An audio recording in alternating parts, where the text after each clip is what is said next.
Let's talk about many movies that we need to talk about over the next few weeks, which is The Look of Love, which is the Paul Raymond biopic. It stars Steve Coogan. We're going to speak to him in just a moment. First of all, here's a clip. My name is Paul Raymond. This is Fiona Richmond. Fiona Richmond is starring in the West End farce Let's Get Laid, starting this Thursday night. If you enjoy, as I do, looking at nude ladies, please do come along. You shan't be disappointed. No, it's not disgusting. It's perfectly natural. If it's good enough for Lady Godiva, it's good enough for Fiona Richmond.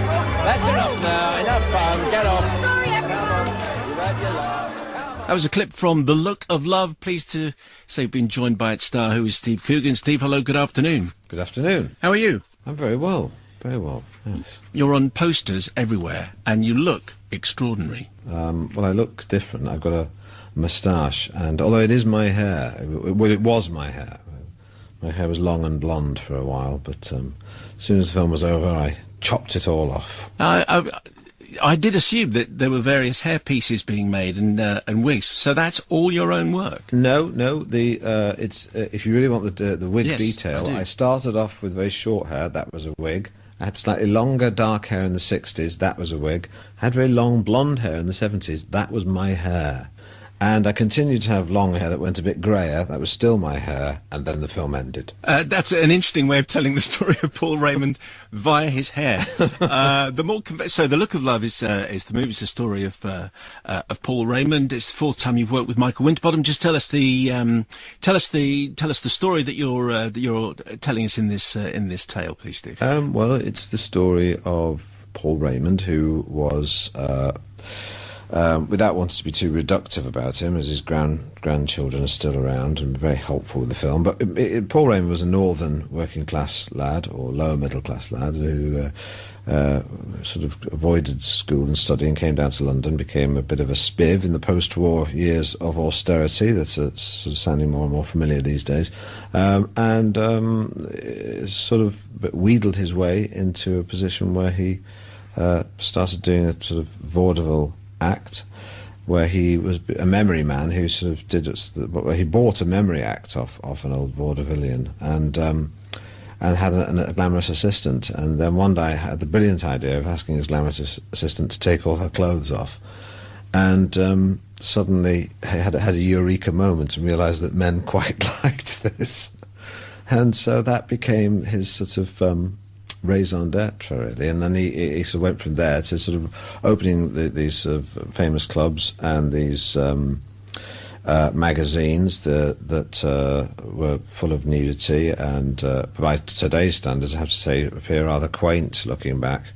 But he was someone who ended up owning most of Soho, and 2 weeks after the death of his daughter, from a drugs overdose, was named Britain's richest man. And when we discovered things like that, the sort of the inherent poetry of it made us, when I say us, I mean myself, Michael and Matt Greenhalgh, the writer, made us want to make a film about it. It seemed like an interesting story. Yes, and to get to be Britain's wealthiest man, this was about 1992, wasn't it, that he achieved that? Yes. It is a fairly astonishing accomplishment for someone who, as you say a couple of times in the movie, comes off the boat from Liverpool with 5 bob in his pocket.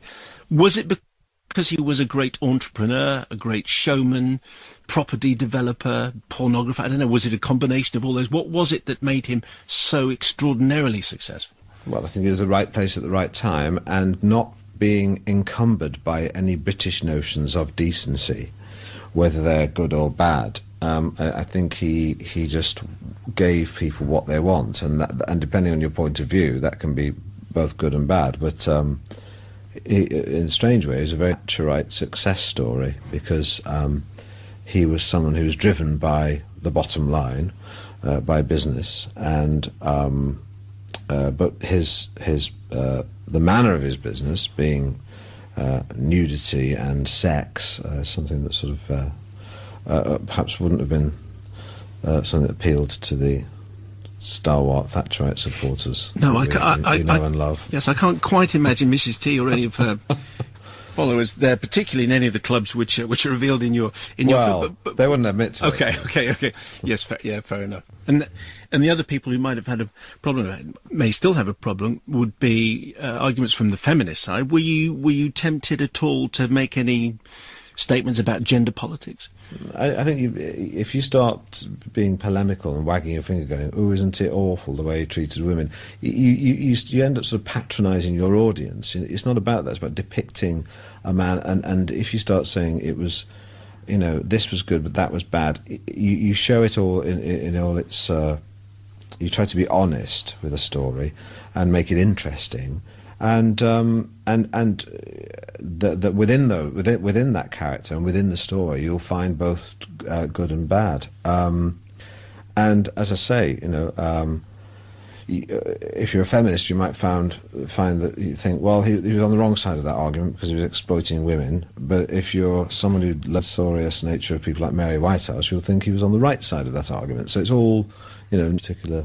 Yes, and were his activities, as far as we're aware, there's clearly a sleazy side to the stuff that went on. I think by and large, although there's you always find a grey area. If you go through his books, I'm sure you'll find some irregularities. But by and large, he was above board, and that's why he had run-ins with the police, because he didn't get involved in paying backhanders to the police, and so eventually they tried to close him down, which ended up with a huge corruption trial in the 1970s, where a lot of policemen were exposed for taking, backhanders from.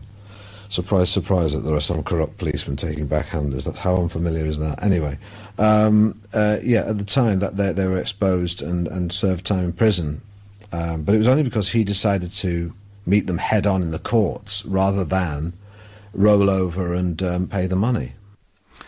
David Walliams has a lot of fun here playing a vicar. Apparently he's legendary. David Walliams always has a lot of fun. Yes, that's right. And he's playing this vicar, Edwin Young, who I'm told is a Soho legend. I hadn't heard of him, but he is an extraordinary man, isn't he? He's almost he's worth a film on his own. Well, it's very interesting to us that we found out that Paul Raymond did employ a pastor for the spiritual guidance of his strippers. I mean, when you find a fact like that out, you think, well, he employed a vicar whose job was to go in and counsel the strippers, and we thought, who can we cast in that role? And didn't think very long, though. David Walliams virtually battered the door down to play that role, and found it very difficult to come into work and do scenes with lots of topless women. I think he arrived early most days, to be honest. Quite nice to stop being Paul Raymond. Yes, it was. It was very nice to stop being Paul Raymond, because it's it's like too much of a good. It's like sort of eating a whole Easter egg in one go. It sort of makes you feel a bit sick afterwards, even though it seems like a good idea at the time. He led a very nocturnal life, and when you make the film, you end up sort of simulating that, because you go into work in the morning to make the film. It would be daylight, but you'd go into a nightclub or someone made to like a strip club at night, so with low lighting and fake cigarettes and drink and smoky atmosphere, and then you'd come out at the end of the evening and it would be going dark outside, and you just come out, so you start to never see any daylight, and it's not healthy.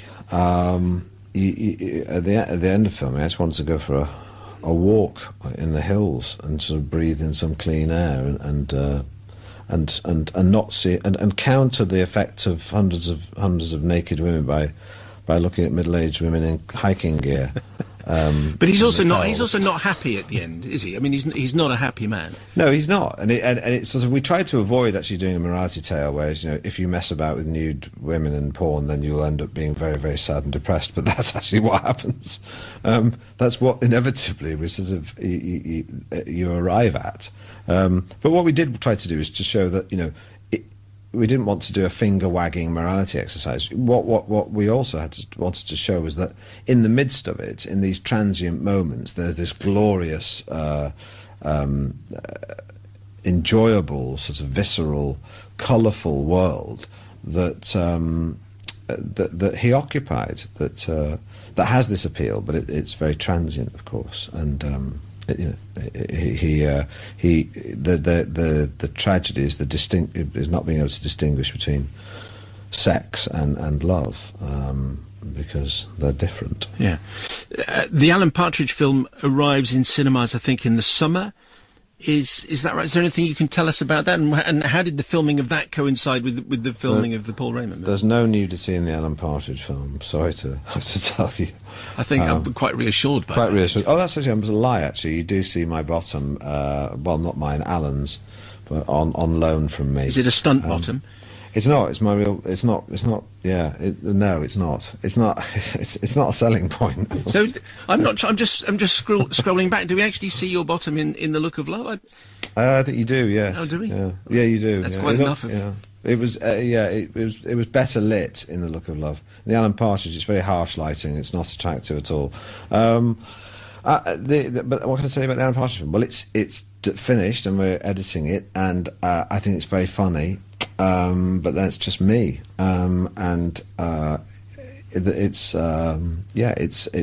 set in Norwich. It all happens in Norwich and Norfolk, and it's got Lynn, his assistant, played by Felicity Montague, and Simon Greenall plays Michael the Geordie, and who's the other regular? Dave Clifton, played by Phil Cornwall, the fellow DJ of Alan's. So they're all in it, and there's lots of new characters, new actors, and it all takes place at the fictional North Norfolk Digital in Norwich, and it's a lot of fun, and it's some great set pieces in it, and we had a real blast making it, and it made a change from working with Michael Winterbottom. And yes, absolutely, also very subtle and nuanced, and we've tried to avoid subtlety or too much nuance in the Alan Partridge film.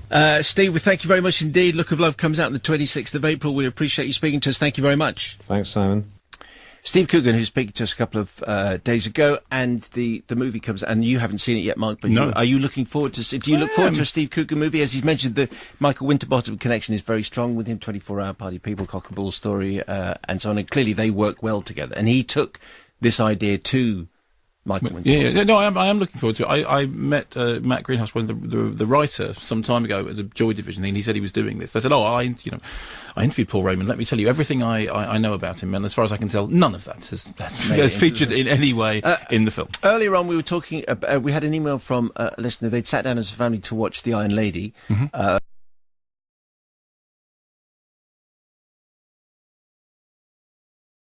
Let's talk about many movies that we need to talk about over the next few weeks, which is The Look of Love, which is the Paul Raymond biopic. It stars Steve Coogan. We're going to speak to him in just a moment. First of all, here's a clip. My name is Paul Raymond. This is Fiona Richmond. Fiona Richmond is starring in the West End farce Let's Get Laid, starting this Thursday night.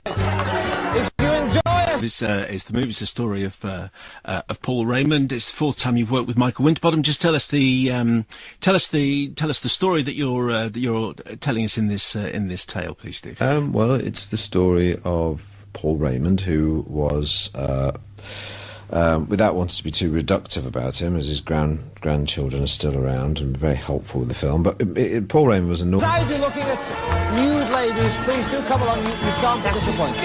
No, it's not disgusting. It's perfectly natural. If it's good enough for Lady Godiva, it's good enough for Fiona Richmond. That's enough now. Enough fun. Get off. Sorry, everyone. Come on. You've had your laughs. That was a clip from The Look of Love. Pleased to say we've been joined by its star, who is Steve Coogan. Steve, hello, good afternoon. Good afternoon. How are you? I'm very well. Very well, yes. You're on posters everywhere, and you look extraordinary. Well, I look different. I've got a moustache, and although it is my hair, well, it was my hair. My hair was long and blonde for a while, but as soon as the film was over, I chopped it all off.